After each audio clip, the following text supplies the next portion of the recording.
I'm chatting to Gavin Fenter regarding the LAING runners for Friday. They are looking forward to a busy day. They start off in race 2 with Lady Theia, and she's going to be trying blinkers. Yeah, she's been a bit disappointing. We thought she was a lot better than what she's shown, but we're trying with the blinkers from a plum draw 1. We are expecting to run a much better race. Throw in your quartets.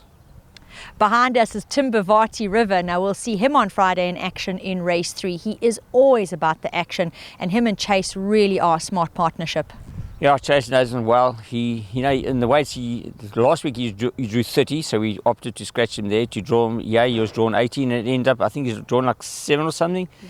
So it's playing in our hands that it's 2 weeks in a row, the same division, the fields have cut up dramatically. Yeah.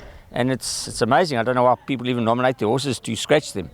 But yeah, so luckily he's come down from 18 to, I think he's drawn around about 7. And in this type of field, it's not the easiest of races, but he must have a good chance.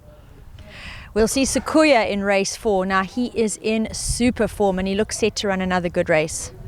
Yeah, he's coming back from a bit of a break. Nadine, there was 2 options. We could run him in the Poly Challenge or we keep him for this race. We opted to rather run him on the grass. He's done nothing wrong on the Poly, but we think this is the easier race on handicap terms. He's better off here. And this is more a prep run for the Algoa Cup. This run could bring him on, and he might just be short of a run, but he can run into the money. 3 Cheers will run in race 5. Now, she was a good winner in her last, and it was on only her second time of asking.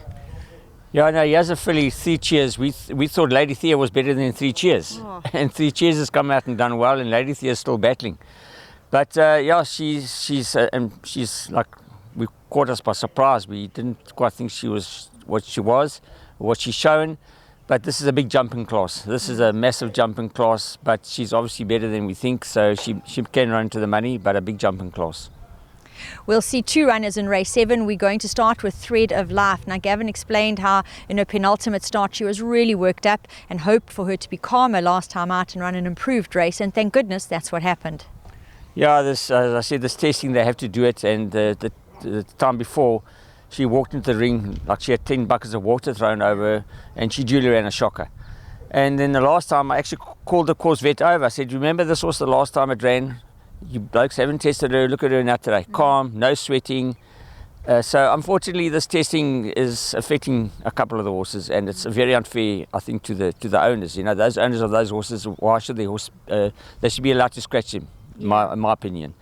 But anyway, yeah, we thought we'd try over 14. She doesn't go 1400, so we opted to put her back into the sprints. I would have liked to see on the Poly, towards 1012 on the Poly. I think she'll be better at 1213 Poly, but in this type of field, she must have a chance. She'll be joined by Rainbird. Now, she ran a really smart post-maiden run in her last. Rainbird is coming on at the right time. She battled a long time. She was on the market to be sold. And then she won a race, she won well, and then she ran a nice race, much better than we expected. I think she's better than the Thread of Life. I think she'll run a better race than Thread of Life, and she's come on the right way. She can definitely win another race. Don't leave out your exotics. We'll see the beautiful grey Federicos Passion in the last of the day, race 8, and he does look to prefer the 5 furlong trip. Yeah, no fault of his. I said a long time ago they overrated him. His rating was far too high. The horse that he beat, I think, still a maiden, or he just won his maidens the other day. So, of that rating, he had no chance. Yeah. And they eventually, thank you guys, they dropped him. He's back in 1,000 now. Now he'll be more competitive, and it'll prove that, you know, once a horse gets to his proper rating, they will be competitive. He will now be competitive, and all horses have got a chance of their right rating. Spoken, as you can hear, by Gavin, been in the game for a long time. He knows all about merit ratings and ratings. Federicos Passion in the right place. Look for that improvement.